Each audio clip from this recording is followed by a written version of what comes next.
Ano nga ba ang pinagkapareho, pinagkaiba nito sa kasalukuyan nating hinaharap? At bakit ko ba ito tinatanong? Ginoong Pangulo, bahagi ako ng Kongresong nagtangka na i-impeach si dating Chief Justice Davide. Bakit ko sinabing tangka? Dahil pinigilan po kami ng Korte Suprema. In-enjoin at nag-issue ng TRO ang Korte Suprema at ito yung desisyong yun. Francisco, case na palaging sinasite po natin. Ano bang pinagkapareho?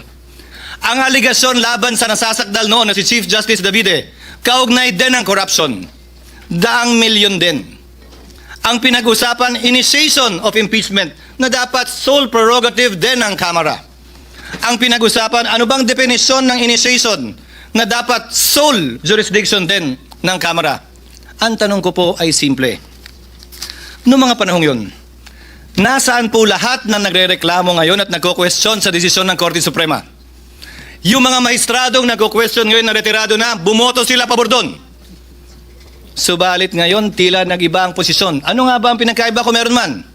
Klaro ang pinagkaiba. Iba ang pangalan ng nasasakdal. Miyembro po ba sila ng Supreme Court? Miyembro po ba sila ng Super Supreme Court?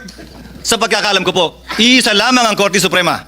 At ayon sa ating konstitusyon, Korte Suprema ang bukod tanging pwedeng makapagsabi kung ano ang kahulugan ng ating saligang batas. Walang iba. Sabi nila, forthwith ang sinabi sa Senado, ibig sabihin yan agad-agad. Despite the rulings of the Supreme Court that say it is within a reasonable time. Pero doon na tayo sa agad-agad. Sabi ng rules ng House, dapat i-refer ng SecGen immediately sa Speaker. 2 buwan bago niya ginawa yun. Oh, okay lang sa kanila. Hindi naman sila nagreklamo. Immediately po ang gamit, ha? Hindi forthwith. Sabi naman ngayon ng Korte Suprema, immediately executory. Ay, teka lang. Hintayin muna natin. Hindi ba final? Kapag ka-conveniente gamitin yung mga salita pabor sa posisyon nila, edi okay lang. Kapag ka hindi naman, ay hindi rin. Hindi po ganun dapat yon. Hinihiling nila ngayon sa Senado na ipagpaliban muna ang anumang aksyon para intayin ang anumang desisyon ito kaugnay sa motion for reconsideration na inihain ng Kamara sa Korte Suprema. Subalit tulad ng naipaliwanag na kanina kaugnay ng motion na pinagbobotohan natin ngayon, kung magbago man ang Korte Suprema sa kanilang desisyon na unanimous noong July 25, 2025, meron pong paraan at proseso pa ang Senado para sundin ang bagong desisyon yan ng Korte Suprema kung sakasakaling mangyayari po yan. In the past, it was also said, nauna nagsalita si Senator Bato, bawal daw at walang karapatan mag-motion ang sino mang senator judge. Dahil trabaho daw ng depensa yon. Eh bakit yung mga parehong tao yung pinag-uusapan? Dapat maghain tayo ng motion for reconsideration. Hindi ba trabaho din ng prosecution yon? Hindi naman po pwede. Na pwede lang pag kayo, hindi na pwede pag iba. Now the prosecution has actually filed a motion for reconsideration. And rightfully so.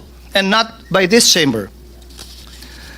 Noon kapag nung bumoto kami para i-remand ang impeachment complaint sa Kamara, pinapaboran daw namin yung nasasakdal. Sinabi ko na rin yan. Na yung kontra sa impeachment at pabor sa impeachment, hindi ko didinggin. Na yung kontra at pabor kay Vice President Sara Duterte, hindi ko didinggin. Dahil may rason kung bakit babaeng nakapiring ang mata ang simbolo ng ating hustisya na humahawak ng espada sa kabilang kamay at panimbang sa kabilang kamay. Dahil wala po dapat kinikilala ang hustisya na personalidad. Sino man ang nasasakdal, dapat pareho lamang po ang ating mga magiging desisyon. Sabi din nila, will of the people daw ito. Eh sino ba si people? Balikan po natin ang naging desisyon ng Korte Suprema. Ayon sa desisyon ng Korte Suprema sa panunulat ni Justice Malcolm sa Alejandrino versus Manuel Quezon. Pinag-aaralan po ito ng mga first-year law students. Sabi ng ilan, hintayin natin na maresolbahan ang motion for reconsideration.